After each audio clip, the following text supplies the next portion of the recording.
is the That guy. Yes, that guy right there. He's the NHL's all-time leading scorer. He's good at hockey. And look, man, it's been talked to death, so I just want to say, and then we'll never talk about it again, I am glad that Wayne Gretzky has been booted from the record book, at least like in one aspect. In fairness though, like it's not like there aren't issues with the new record holder. Alex Ovechkin is not Mr. Woke, okay? Like, he's not. But it is dope that he broke that record. Because honestly, do you remember? They were playing it like in the lead up, but he had to sit down with Elliot Friedman, and this was when Dale Hunter was the coach in Washington. Oh my God, yeah. Which was like, that was painful to watch. Try to make Alex Ovechkin like play like freaking Dave Steckel, like yeah, like it was it's just unbelievable. And he was like, no, it's impossible to break that record. Like, it's completely impossible. But then there was another interview that surfaced, and it was from, I believe it was like John Carlson was 22 or something in this video. And John Carlson is in his mid-30s He's now. 35 right now. Yeah. So we're talking like years ago. And basically this video is Ovechkin, Carlson, and Linda Cohn sitting down.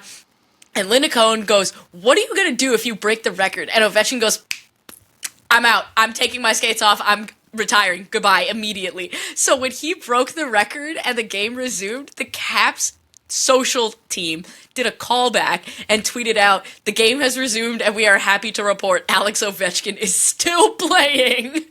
That's absolutely insane. Just honestly incredible. Here's a fun little stat for you, though. Fun little piece of trivia. I love fun little stats. Both Ovechkin and Gretzky broke the respective goals record against the Islanders. So Gretzky broke Howe's record against the Islanders, and Ovechkin broke Gretzky's record against the Islanders. That's crazy. Yeah. And they did it like within one game of each other too, career-wise. Yeah, Ovechkin tied his record in the same amount of game, or no, in one game less, and then scored 895 in the exact same amount of games Gretzky had 894. That's and absurd. On like the 20th anniversary or 21st anniversary of the Caps winning the draft lottery to draft him. Like, hockey, man. It's just seeing that record fall. Like, I would have loved if he scored a hat trick against Chicago. Like, I think that would have been cool. But the reality is, I really, really wanted it to be a signature Ovechkin goal. And outside of it being like a one-timer, it was on the power play, it was from the Ovechkin spot, and it was a shot that how many guys are going to be able to make? 3? Maybe? The only way it could have been more perfect is if it was at home and it was a one-timer. That's it. Like, That's other it, than that, yeah. it was perfect. And even like in division, you know, like on Long Island, he's given them fits like forever against his friend Ilya Sorokin, you know, like it worked out great. And now the Leafs aren't the only team that lets their player down, because your guy literally broke one of the most sacred records in hockey and you lost the game. See, but the thing is, they didn't give a crap. Like, they don't care. Oh, they did not care. And you know what I find? Like, do you remember during the bubble where the Caps were just like, we don't care. We are going to have, yes. like, we're going to have pool parties, and we're, like, you know. Yeah, they literally did. Like they were the defending cup champs, and they're like, we don't care. You know, we don't care. Like, we're just going to go. We're going to have a free hotel stay for a little while, have some pool parties, play pickleball, and then go home. Yeah. And that's it. And I loved that Ovechkin, because the ice was so shit, he fell and was in the exact same position as the photo that was taken of him swimming in the fountain when he won amazing. The cup. It was just amazing. Oh man, like, it's just I'm seeing all these people be like, we have to name rename the Rocket Richard the Ovechkin Award. No, we don't. Because here's the thing. The Rocket Richard Trophy is not only named because he retired as the first ever leading goal scorer in league history. if you don't know who Rocket Richard is or what he stood for, I highly recommend that you Google it. I'm intimately familiar with it, given that my stepfather is a Richard. But, like, he was protesting the NHL and incited a literal riot against Clarence Campbell, and got some stuff done. Like, he was doing things for the greater good, similar to renaming the Lester B. Pearson Award the Ted Lindsay Award, because Ted Lindsay is the reason we have a Players Association.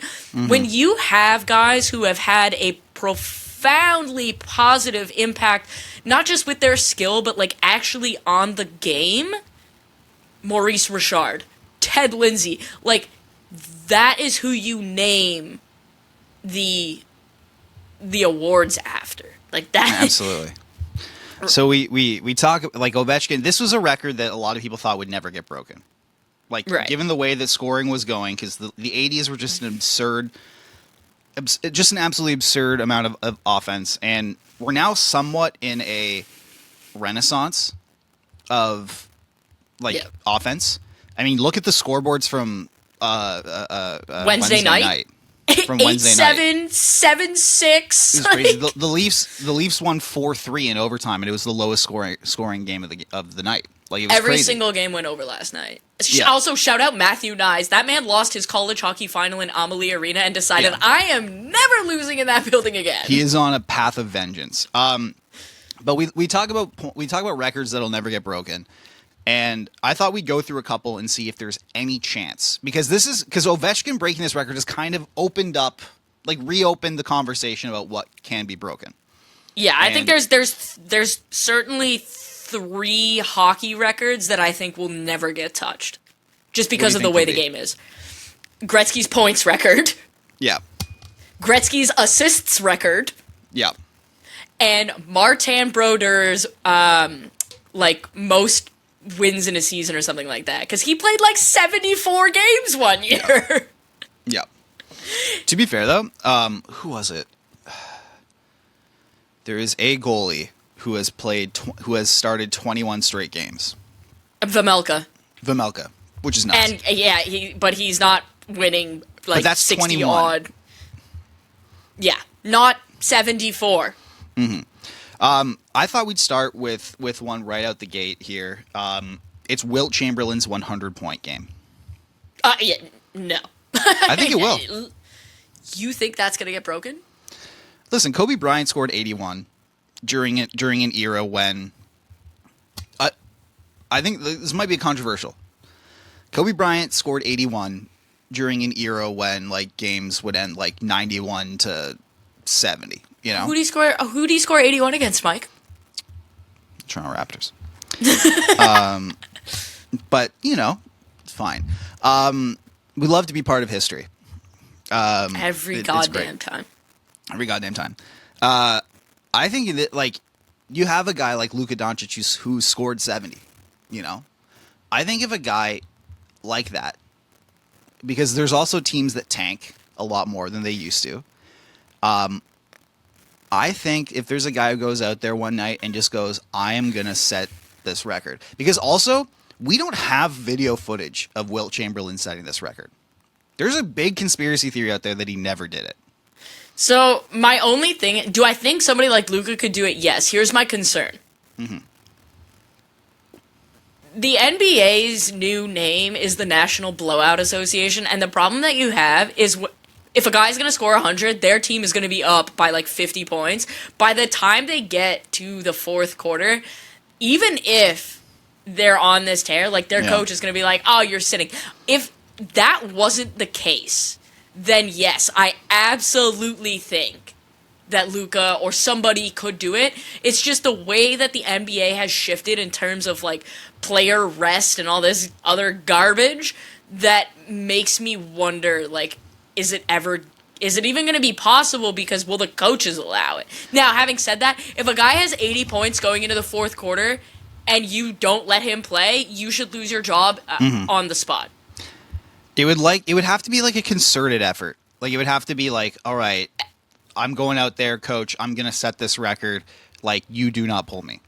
It's like a guy going Right, for a if it's perfect a game that like doesn't matter, let's say you've locked up like top spot, or like you're that Colorado Avalanche right now and like you're locked into third spot. So like let's say like somebody in the NBA, or if they're locked into third spot, they can't do anything. All right, let this guy go out and just buzz around. Just say, Yeah. okay, everybody give the ball to Luka or give the ball to LeBron, whoever. Like honestly, if Steph Curry had one of those whack ass shooting games as he does every so often, he could do it. That guy drained like 14 threes 2 weeks ago. I even think like remember that there was a game where Klay Thompson scored 31 points in a quarter. Yeah, that was wild. That's 120 points in a game if he keeps that up. Yeah. Yeah. Here's another basketball one for you. And this one, unless there's a rule change, I don't think could be broken. But what I want to go through, and we'll do a couple of these, is like I want us to say whether we think it could be broken, and I want us to present a path towards how it could be broken. All right. And this one is Rasheed Wallace's record for most technical fouls in a season. Whoa! In 2001, 2002, Rasheed Wallace, who was with the Portland Trailblazers at the time, racked up 41 technical fouls. It's one every other game. One every other game. He broke the previous record of 38, which he had set before himself. Okay, you know who's breaking this record? Who? Draymond Green. Yep. Yep. If he honestly, I'm going to say if he hasn't already, I don't think he will. I don't think he's got the dog in him to do that. However, the NBA created a rule in 2005 where essentially if you hit 16 technical fouls in a season, you get suspended a game. Okay. And then every 2 technical fouls after that, you get suspended another game. So you can't. So it's impossible. Like Yeah, the you can't. math doesn't make sense. Like Yeah, I don't it think, doesn't. even if you decide to do that, like there is not enough runway. No, there's not. Unfortunately. No, there's not. So there is no path for them to be broken Damn. unless they change the rule. Right. Yeah. Because then it would be Draymond. Exactly. There's one I think could be broken. It's Jerry Rice's career receiving yards, I think that could be broken for sure. which is With the way the game is now? 22,895. So he breached the 1,000-yard barrier 14 times, including including What? 6 years of 1,400 plus. And the main thing that will keep this, I think, I think this could get broken. Justin Jefferson is clearly the person who could potentially break it. Him or Jamar Chase with the way Joe Burrow throws the ball. Definitely. But the only thing is that Jerry Rice played 20 years. Right. And aside from 2 seasons where he missed some time, every other season he played 16 games. And now, however, there is 17 games now in the schedule. Right. That could help. Yeah. Do you think that this could be broken? Or do you think this will be broken? I want to know how many Jamar Chase has now, but I think with the way the game is and the fact that there's more of a focus on throwing, and like Jamar Chase had like 2 or 3 games this year where he had almost 300 yards. Like that guy's banana pants, and I just there's a lot more play action now. There's a lot more guys who can absolutely sling the ball. Obviously Joe Burrow being one of them.